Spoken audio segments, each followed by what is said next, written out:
Que nos unimos nuevamente en el repaso de la lección esta semana. Hace una semana precisamente quiero compartirles, estaba platicando con una hermana de la iglesia allá en Chiapas, de la comunidad de la Sierra, y me platicaba todas las experiencias que tuvieron recientemente esa comunidad en especial por la muerte de una gran cantidad de muchachos. No se recuerdan la nota. Esa carreterita es la que fue objeto del accidente. Dice que no, un accidente, venían unos muchachos, para el que no sepa la noticia, de una fesja, y entonces ya para regresar, hermanos, el chofer dice que se duerme porque no hubo cerrón ni nada, y la carreterita, aunque está muy delgada, en ese tramo está ancha, y el chofer se fue directo al voladero de 70 metros, y muchos muchachos, de nuestros muchachos, perdieron la vida tristemente, cubrió de luto a esa comunidad. Sin embargo, ella me decía, hay grandes milagros de conversión en medio del dolor y del sufrimiento. Personas que no querían nada con Jesús, al ver los testimoniales y la esperanza de esos funerales, pudieron renacer las ganas de querer saber más de la iglesia adventista del séptimo día.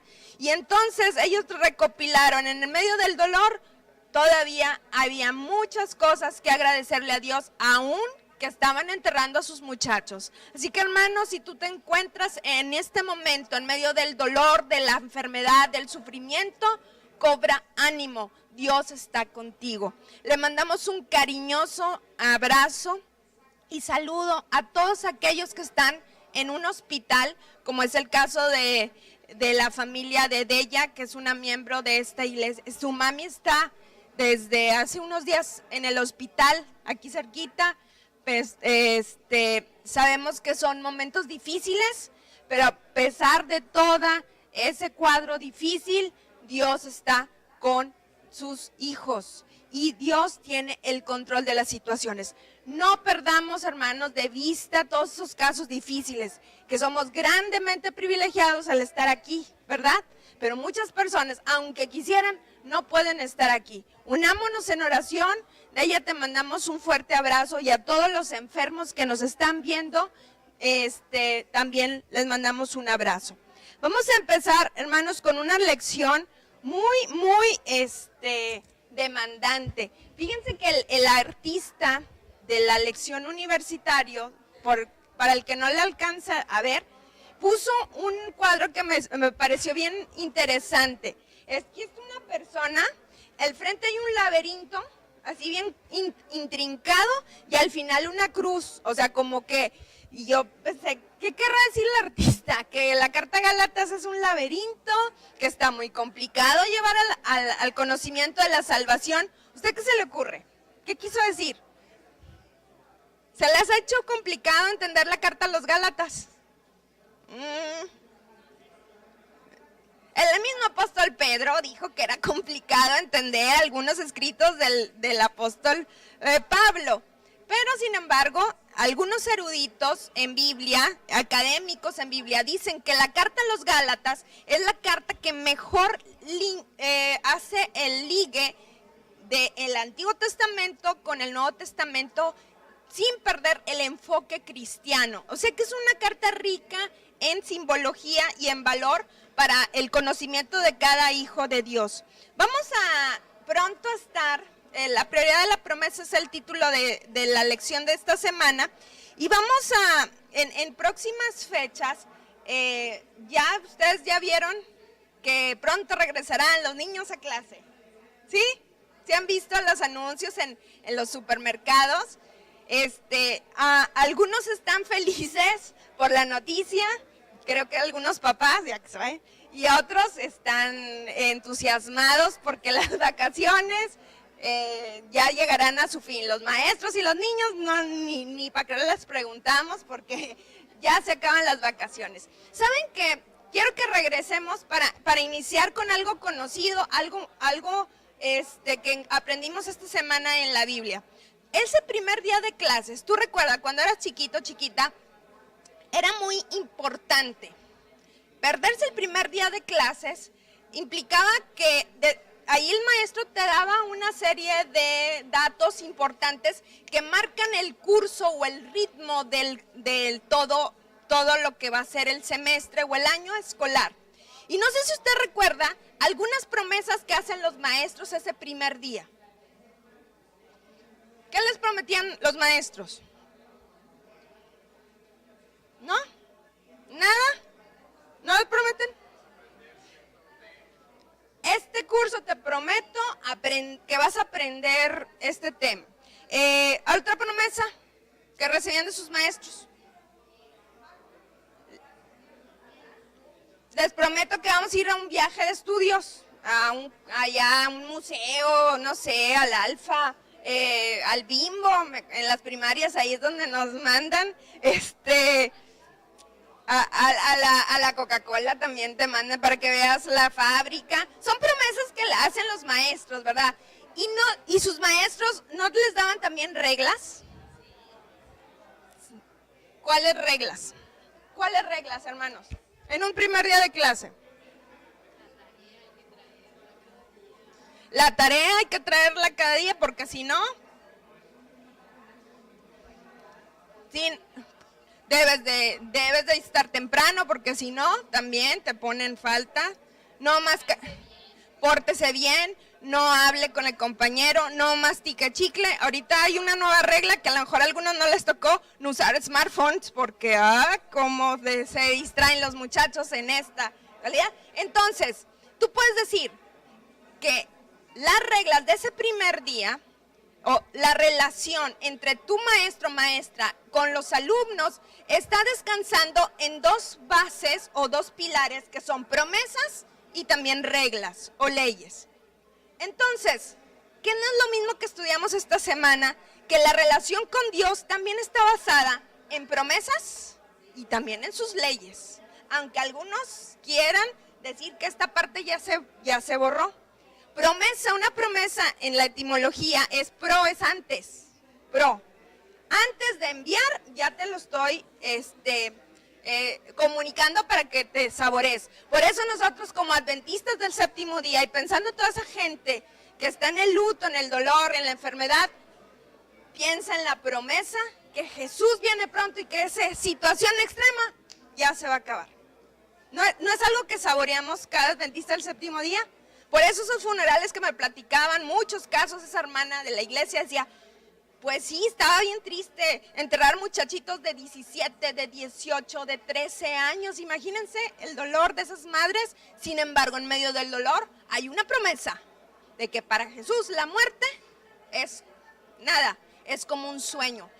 Entonces nosotros descansamos en las promesas de Dios, pero también hay leyes, ¿sí?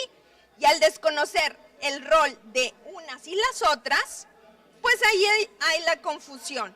Hermanos, entonces, una es contraria a la otra, las promesas versus ley. Es un complemento de una relación. Vayamos a la Biblia, a Romanos 3:20, rápidamente para ir despejando cuál es el rol de cada una. Porque por las obras de la ley ningún ser humano será justificado delante de él, ya que por medio de la ley es el conocimiento del pecado. A ver, bien claro este texto. Alguien dice que el apóstol Pablo era un enemigo de la ley, que estaba diciendo, no, ya pasamos otra dispensación, otra era, otra etapa, y por lo tanto la ley ya no cuenta. Error de la gente que no le gusta ver la Biblia, porque aquí ¿qué está diciendo? ¿Para qué es la ley? Es que el espejo para saber nuestra condición, es nuestro diagnóstico para saber nuestra condición. Para aquel que diga que el apóstol Pablo escribió en contra de la ley, oigan, en la carta de los Romanos, que creo que va a ser la que sigue, que vamos a estudiar el próximo trimestre, así que agárrense porque esa sí está bastante retadora. En la carta de los Romanos, Pablo menciona 60 veces al menos la palabra ley, y en esta carta que estamos estudiando, la de los Gálatas, menciona 30 veces la palabra ley. O sea, no era enemigo de la ley, lo que quería era que quedara claro para qué es la ley. ¿Y para qué es la ley? Para hacer el conocimiento de nuestra condición. porque no hay, dice una frase, no hay peor ciego que el que no quiere ver por su condición. Hermanos, si han visto ustedes la dinámica de un aeropuerto, sobre todo en la Ciudad de México, que es de los aeropuertos pues el más grande, el más concurrido, el que entran y salen aviones, tú puedes ir, te subes el avión y si es el viernes, no, dicen que es un caos, pero ves ahí la filita de aviones y tú te preguntas, ¿los pilotos no se desesperarán de que ya quieren partir, ya quieren salir? Pero sin embargo hay una armonía, una sincronía. ¿Por qué no salen a la hora que tal vez quisieran salir? ¿Por qué? Si te saltan las reglas, sabes que va a haber un caos, un choque, una desgracia, y por eso se respetan las leyes. Entonces, la ley funciona como un sistema de advertencia que nos dice en qué forma se manifiesta el pecado, te diagnostica y te lleva a Cristo, quien es el que tiene la solución. Es decir, en tu relación con Dios, tú no le puedes quitar el valor de la ley, ¿sí? Porque tiene una justificante y tiene algo que darnos en nuestra relación con nuestro Salvador. ¿La obediencia a la ley nos salva? ¿Sí o no? Ya lo vimos en otras lecciones. ¿La ley nos salva? ¿La obediencia? Quedamos más que claros que para nada nos salva, pero tiene una relación en el plan de salvación. ¿Por qué? Porque Dios nos dio sus leyes, como también así nos dio sus promesas. Así que, hermanos, vamos a ir a la parte más, yo creo que la más difícil. Si despejamos esta pregunta, ¿por qué Pablo entonces dice que la ley tuvo un tiempo, en la línea del tiempo, que Dios nos la dio después de Abraham? Y entonces la gente dice, ven, la ley tiene una vigencia y cuando Jesús vino ya deja de estar vigente. Vayamos al texto que dice así. Esto pues digo, el pacto previamente ratificado por Dios en Cristo no puede ser anulado por la ley, la cual vino 430 años después. Eso hubiera invalidado la promesa. ¿Cuántos años, hermanos? 430 años después. Vamos a hacer un ejercicio para que el que quede bien claro. Les quiero hacer una pregunta. Vamos aquí nos está diciendo, o queriendo decir, dicen algunas personas que interpretan la Biblia de esta manera, que Dios dio la ley de Dios, los 10 mandamientos, a partir del Sinaí, es decir, 430 años después de la promesa de Abraham. Les pregunto, ¿esto es cierto, sí o no? La ley de Dios apenas se las dio con las tablas de piedra. No, ok, entonces vamos a ubicarla. Adán y Eva, ¿tenían la ley de Dios? ¿Dónde? En el corazón. No había escritos. En ese tiempo el conocimiento se pasaba de padres a hijos a través solamente del testimonio hablado. Entonces, Adán y sus descendientes. Y descendientes, los hijos. ¿Dónde tenían la ley? ¿La tenían o no la tenían? Sí, ¿dónde? En el corazón, en la mente. ¿Por qué? Porque se les habían pasado a sus papás. Ahora llega Abraham con una promesa. Vayamos a Génesis 26:5. ¿Qué les parece? Vamos directo a nuestras Biblias. Génesis 26:5.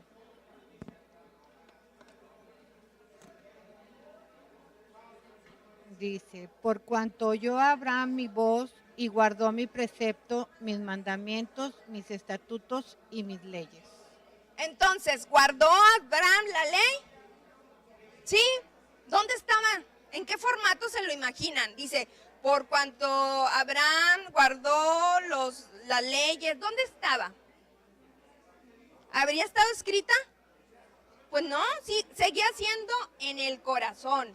Y Abraham era obediente y tenía conocimiento de la ley de Dios. Ahora ustedes saben lo que pasó, se fueron 400 años por la testarudez, el pueblo de Israel fue esclavo y sin embargo regresan de esa esclavitud y ahí se aparece lo que dice aquí el apóstol Pablo. Ahora les dan la ley, pero Dios en el Sinaí aparece con su ley. ¿La misma de acá? La misma. Pero ahora tienen otro formato. ¿En cuál formato? En tablas de piedra escritas por el dedo de Dios. Entonces, ¿la ley es eterna? Claro. Sigue. La gente que argumenta que la ley tiene una vigencia y que con Cristo ya no podemos decir que ya existe sábado ni ningún mandamiento, es la que no entiende que antes de Abraham había la ley de Dios y que la ley es eterna. Espero que haya quedado claro y ahorita vamos a retomar el punto. Hermanos, la herencia de la salvación entonces se obtiene al agarrarme yo de la promesa o de obedecer la ley. Vayamos al texto de Gálatas 3:18. Porque si la herencia es por la ley, ya no es por la promesa, pero Dios se la concedió a Abraham mediante la promesa. Entonces, ¿por cuál es la vía que nosotros somos salvos? Ahí dice. No me miren con cara de, no sé, ahí está.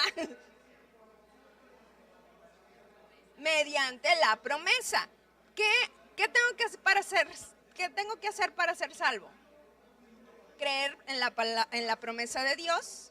Y cuando tú tienes una relación de confianza, porque crees en que Dios te dice que Él saldó mi deuda allá en la cruz, entonces vas a ser obediente. ¿No se acuerdan ustedes? Si me amáis, guardad mis mandamientos. Para amar a alguien se necesita confiar. Se necesita tener una relación. Primero es esto y después esto. Pero no digamos, como algunos dicen, que son dos cosas contrarias, que se contraponen.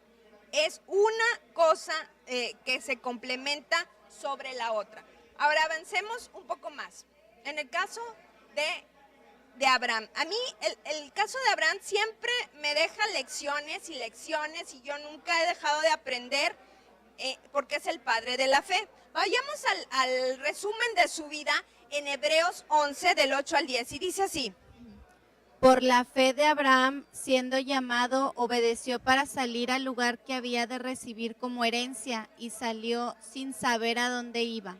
Por la fe habitó como extranjero en la tierra prometida, como tierra ajena, habitando en tiendas, porque esperaba la ciudad que tiene fundamentos, cuyo arquitecto y constructor es Dios. Imagínate que te den el mismo reto que Abraham. Es decir, que Dios te diga, vente hijo, vamos te tengo un lugar mejor. Y yo quiero retomar el texto de Gálatas. ¿Creyó la promesa de Dios que le tenía un lugar? Sí, creyó. Y fue obediente en consecuencia. ¿Se fijan? La secuencia nuevamente se repite y se repite. Yo les quiero hacer el siguiente ejercicio. ¿Qué le hubieras preguntado tú a Dios? Vente hijo, vamos. Pregunta. ¿A dónde? ¿Dónde voy a dormir? A nosotros nos preguntamos en una experiencia que tuvimos esta semana, ¿dónde vamos a dormir? Y nos fue muy mal. Ok. ¿Qué tan lejos? ¿Va a ser un viaje corto, largo? ¿Me llevo maletas o no me llevo? ¿Hace frío, hace calor? ¿De qué voy a vivir? Yo soy comerciante, yo soy odontólogo, yo soy doctor. Allá abajo. ¿Son preguntas válidas o no válidas? Hermanos, yo creo que sí. Y el Espíritu de Profecía, esta semana me dediqué a leer Patriarcas y Profetas. Este libro está muy hermoso. Dijo, la hermana White, dice, Abraham le pudo haber preguntado a Dios, Señor, ¿la tierra es fértil? ¿El clima es agradable? ¿Los campos son hermosos? ¿O está feo? ¿Tengo la oportunidad de acumular riquezas? ¿Son preguntas válidas o no? Y no se las hizo a Dios. Eso es lo admirable del caso de Abraham. Y ella remata la idea y Dios nos dice lo siguiente en el texto del 104.4 del Patriarcas y Profetas. Dice, Dios había hablado y su siervo debía obedecer. Él había aprendido que en las promesas de Dios debemos de confiar. Y por lo tanto para él la obediencia no era un camino así hacia arriba, sinuoso y pesado, no. Descansa primero aquí y por consecuencia obedece. Y luego, esta es la frase, creo yo, mi frase favorita de este libro. El lugar más feliz de la tierra para él, o sea, para Abraham, era donde Dios quería que estuviera. Así que pregúntate, ¿Dios quiere que esté aquí? Porque a veces somos muy renegados, ay no, yo ¿por qué estoy aquí? Pero a lo mejor es donde Dios quiere que tú estés. Y teniendo esto, debe ser el lugar más feliz para ti y para mí. Qué hermoso, ¿no? Hermanos, toda la relación con nuestro Dios descansa en estas dos dinámicas. Creemos en sus promesas y obedecemos como consecuencia sus leyes. Vayamos a un caso bíblico de una crisis. Recuerda que el pueblo de Israel tendía a obedecer las promesas y por consecuencia desobedecía las leyes. Y en esta crisis de las serpientes ardientes, quiero que ubiquemos dónde está la promesa y dónde está la ley. Vayamos al texto.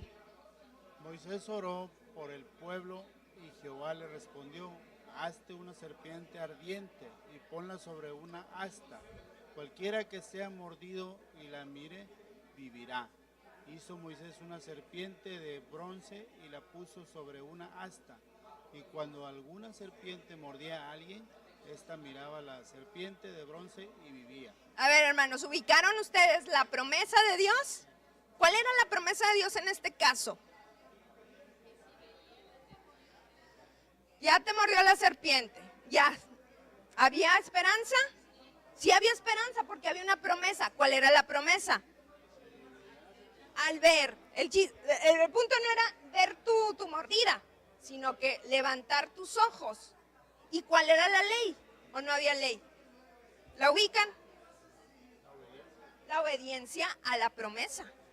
¿Cuál es la secuencia entonces? Primero había que confiar que lo que le estaba diciendo Moisés a través de Dios, a través de Moisés, era cierto, y obedecer, y de esa manera, ¿qué iban a encontrar? Salvación, curación, otra nueva experiencia. Es lo mismo que nos está tratando de decir Pablo en este laberinto de Gálatas. Hay que creer en las promesas, confiar en Él y obedecer. Y ahí encontraremos la experiencia de la salvación. Hermanos, hay preguntas difíciles. Usted puede decir, ay, qué fácil se suena. Sin embargo, Jesús hizo un análisis ya al final de su ministerio aquí en la tierra. Y dijo así, Lucas 18:8 dice así. Pero cuando venga el Hijo del Hombre, ¿hallará fe en la tierra? Va a estar bien difícil, porque dice Jesús que al final del tiempo el diablo, Satanás, va a hacer todos sus esfuerzos, va a redoblar esfuerzos para que no creamos en las promesas de Dios y por consecuencia desobedezcamos su ley y sus mandatos. Les pregunto, ¿qué es más difícil? ¿Irte por esta ruta o confiar y tener una relación de amor con Dios? ¿Qué es más difícil? Aquí se la puse. ¿Qué es más difícil, guardar la ley o tener fe?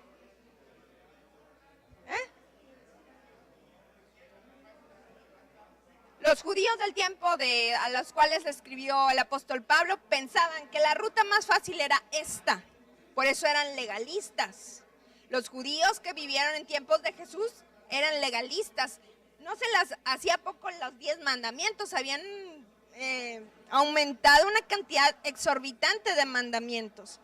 Entonces, hermanos, no perdamos, por eso puse el pizarrón, para que tengamos fresco la secuencia. La ley de Dios existía desde Adán y Eva, cambió el formato aquí en el Sinaí, que es lo que quiso decir el apóstol Pablo, no que apenas se las estuviera dando. Y cuando Jesús, muchos hermanos cristianos dicen, es que cuando vino Jesús, ¡pum!, clavó la ley en la cruz y ya no es vigente. ¿Eso es verdad? Vamos a las palabras de Jesús mismo en Mateo 5:17 al 18, que dice así. No penséis que he venido a abolir la ley o los profetas. No he venido a abolir, sino a cumplir. Porque de cierto os digo que antes que pasen el cielo y la tierra, ni una jota ni una tilde pasará de la ley, hasta que todo se haya cumplido. Si a alguien se le pudiera haber imaginado, bueno, es que toda la dispensación quedó hasta aquí. No, Jesús fue más que claro. ¿Y qué es una jota y una tilde? Es un puntito. Quiero, para los que tengan la oportunidad en el internet, busquen el alfabeto hebreo y hagan de cuenta que son muy parecidas las letras. Ha de ser de lo más difícil aprender ese alfabeto, porque ahí una pestañita ya te cambia, es otra letra. Y Jesús decía, aunque en esos minúsculos detalles no será cambiado nada de la ley de Dios. Es eterna como su carácter. Así que, hermanos, aquí descarta entonces ese argumento tan popularizado en la actualidad. Entonces, ¿por qué hay esa frasecita? Si han escuchado, clase aquí presentes y los que están allá, a ver, también queremos ver sus comentarios, que algo fue clavado en la cruz. ¿Sí han escuchado? ¿De dónde sacaron esa frase? Vayamos entonces a Colosenses 2, 13 y 14. Y a vosotros, estando muertos en pecados y en la incircuncisión de vuestra carne, os dio vida juntamente con él, perdonándolos todos los pecados. Él anuló el acta de los decretos que había contra nosotros, que nos era contraria, y la quitó en medio, clavándola en la cruz. Ahí está la frase, es bíblica. Tú puedes decir, sí, algo se clavó en la cruz, algo pasó ¿cuándo se murió Jesús? ¿Cuándo dio su vida por nosotros? Un viernes, ¿verdad? Un viernes ahí Jesús, nuestro Salvador, entregó su vida, y dice aquí el texto que algo se clavó. Y muchos dicen, se clavó la ley, porque la ley como tenía poquito tiempo, pues con Jesús ahí terminó. ¿Argumento descartado? Sí, porque hemos ido en orden y hemos visto que Jesús no da pie para ese argumento, ¿verdad? Entonces, si no es la ley de Dios, los 10 mandamientos los que se clavaron en la cruz, algunos adventistas, como yo, aprendí, bueno, si no fueron los 10 mandamientos, eso es imposible. Lo que se clavó en la cruz fue la dispensación de los sacrificios y de las ceremonias que hacían en la antigüedad, prefigurando allá el sacrificio de Jesús. ¿Eso será cierto? Y yo entendí que no es cierto. Ahora, ¿por qué? Porque, hermanos, el sistema de sacrificios, ¿quién lo inventó? Dios. Y Dios va a inventar algo que es contrario a la experiencia del ser humano. No. Entonces, aquí el apóstol está diciendo, el apóstol Pablo está diciendo que lo que se clavó en la cruz aquel viernes fue algo que nos era contrario. Chéquense ahí el texto, nos era contraria y la quitó de en medio clavándola en la cruz. Entonces para mí fue nuevo, a lo mejor con lo que ando, pero yo sí había aprendido que lo que se había clavado en la cruz era el sistema, por eso se desgarró el velo del templo cuando quiso hacer un sacrificio el sacerdote. Y entonces, si no es la ley de Dios, los 10 mandamientos, y no es el sistema ceremonial, porque el sistema ceremonial no era contrario al ser humano, era algo que les ayudaba a entender el plan de la salvación. Algo que era contrario fue clavado en la cruz. No era una cosa ni era la otra. Y para entenderlo, hermanos, tenemos que ir a esos tiempos. Esta tablita, hay una tablita de madera que está aquí en la diapositiva, era un pagaré de ese tiempo. Un pagaré, en la actualidad puede ser en formato electrónico o puede ser en formato físico. Pero en el tiempo de aquellos del Imperio Romano, donde el apóstol Pablo y Jesús vivieron, los pagarés eran muchos de ellos en papiros y muchos de ellos en tablitas. Y ahí se mencionaba la deuda a la cual pues te agobiaba muchas veces esas deudas. Cuando tú podías pagar una deuda, lo que pasaba es que le ponían una gran X. Aquí está tu tablita, ahí dice el monto de tu deuda, y entonces tú hacías esfuerzos sobrehumanos para poder pagar, y cuando lo podías lograr, se ponía una cruz. Es decir, tu deuda está saldada. Entonces, retomemos, ¿qué se clavó ese viernes en la cruz? La deuda. no un sistema ceremonial. Claro, el sistema ceremonial, todos entendemos que cuando Jesús dejó su vida en rescate por todos nosotros, pues se rasgó el velo del templo y significaba que ya no había necesidad de traer a la iglesia corderitos como ellos lo hacían. Ese sistema quedaba obsoleto, pero nunca fue contrario a la experiencia del ser humano. Por eso lo que se clavó aquel viernes en la cruz fue el pagaré. Y dice el pastor Dupertuis, que es el que explicó este punto, y acá no se puso una X, se puso una cruz, que Jesús está diciendo, sí, es deudor, es deudora, pero yo pagué por él, con mi vida, con mi sangre. Y qué hermosa perspectiva, ¿verdad? Tenemos. Hermanos, la carta de los Gálatas nos da túneles de profundidad a la cual tal vez no habíamos alcanzado a percibir lo grandioso del plan de la salvación. ¿No es algo para agradecer, clase?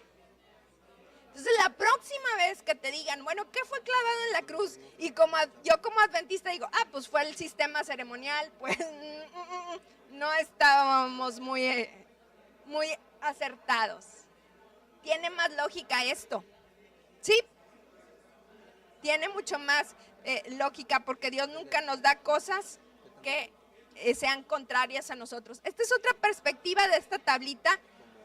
El decreto que tenía nuestra condena es lo que fue clavado en la cruz. El certificado de la deuda. En la antigüedad el documento se borraba o se anulaba cuando la deuda había sido cancelada y cumplidas todas las condiciones y se ponía una X. Pero nosotros podemos decir, Jesús le puso una cruz, el símbolo de la redención para cada uno de nosotros. Hermanos, ¿no es algo para agradecer? ¿Sí? Le agradecemos a Dios por esta carta, que si ven, si la leemos por encimita, nos vamos por otros lados que no, Dios no nos dejó ahí su mensaje. Pero si la leemos en armonía con el mensaje de la Biblia, entonces tenemos una gran riqueza de conocimiento del plan de la salvación. Quiero explicarles, hermanos, cómo la verdad de la Biblia transforma y clava y cancela deudas y armoniza relaciones. Ayer les platiqué un poquito de la experiencia de un padre de familia, y en el radio les platiqué esto, pero para el que no lo oyó, se los comunico. Un padre de familia era acérrimo enemigo de la iglesia adventista y su hijo de 18 años, un muchachito, había encontrado en la verdad de la cruz y de la salvación su modus vivendi. Dijo, papá, yo quiero ir a la iglesia. No. Y cuando los hermanos de la iglesia adventista, que son muy activos, allá hay iglesias adventistas en Chiapas, en cualquier esquina, hay muchas. Y cada vez que iban los hermanos de la iglesia, él sacaba su machete y vámonos, una corretiza. No quería nada con la iglesia, con Dios, y amenazando al muchacho. Sin embargo, el muchacho se sostuvo, se mantuvo fiel a lo que él conocía, a esta promesa, a estas leyes que no nos traen solamente beneficios. Hermanos, este muchacho involucrado en la recolección, me platicaba esta hermana que me platicó esta experiencia, en la recolección, en los clubes, era guía mayor, miembro de la sociedad de jóvenes activo, muchachito ejemplar, con su primer amor. Fue a la fesja que les comuniqué y de regreso fue una de las personas que murieron en el terrible accidente. Y la iglesia, los locales se preguntaron, ¿y cómo le vamos a hacer para decirle a ese padre que su muchacho se murió? Y dice, fue una terrible experiencia. Dentro de todos los casos de dolor, esa era de las que más le preocupaban a ella, porque ¿cómo le vamos a decir que por andar yendo a una actividad de iglesia, pues el muchacho se le murió? Sin embargo, el Espíritu Santo existe, el mensaje de Dios es poderoso, sus promesas no son ligeras, traen poder, y ese hombre dentro del dolor permitió a la iglesia pues llevar a cabo, estar al frente de los servicios funerales. Así que dice esa hermana que presencialmente veían a ese hombre todo reacio, sin embargo había cedido pasar los muchachos que habían sido tocados por la vida de su hijo. No, pues yo conocí el evangelio cuando vino a recolectar, y yo conocí el evangelio cuando fui a los guías mayores, y así sucesivamente, testimonios y testimonios. Ese hombre se dio cuenta, desgraciadamente en muerte, de la realidad de la vida eterna que había conocido su hijo. Y hermanos, ahorita dice, no sé si han pasado unos 2 meses del accidente, que ese hombre está yendo a la iglesia adventista y está conociendo a Dios. No dudemos en sus promesas y como consecuencia seamos obedientes a sus leyes. Dios les bendiga.